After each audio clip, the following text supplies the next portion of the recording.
नमस्कार. तुम्ही पाहत आहात उरण बुलेटिन. आज उरणमध्ये एका बाजूला राजकीय आणि गुन्हेगारी विश्वात भूकंप झाला आहे, तर दुसरीकडे विकासाच्या मुद्द्यावरून संघर्षाची ठिणगी पडली आहे. पाहूयात आजच्या 5 मोठ्या बातम्या सविस्तर. पहिली मोठी बातमी भोंदूबाबांचा उरणमध्ये जमीन घोटाळा.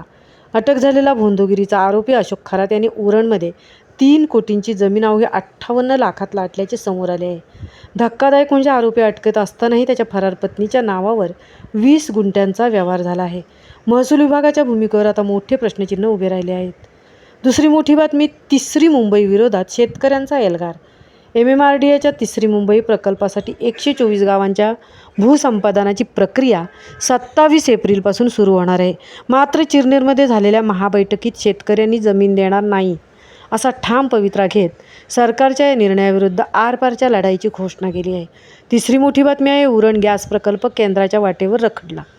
मुंबईला वीज पुरवठा करणारा 850 मेगावॉटचा महत्त्वाकांक्षी विस्तार प्रकल्प गेल्या 4 वर्षांपासून रखडला आहे.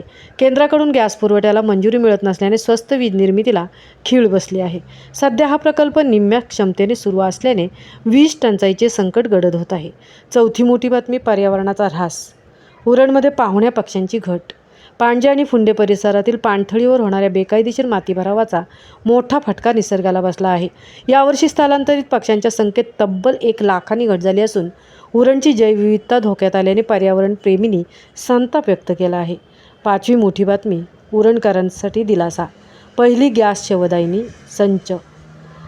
प्रदूषण रोखण्यासाठी उरण नगर परिषदेने उचललेले मोठे पाऊल. चांजे येथील स्मशानभूमीत 1 कोटींचा गॅस सेवा प्रकल्प पूर्ण होत असून मे महिन्याच्या पहिल्या आठवड्यात त्याचे लोकार्पण होणार आहे. त्यामुळे अंत्यसंस्कारासाठी लाकडाचा वापर कमी होऊन पर्यावरणाचे रक्षण होईल.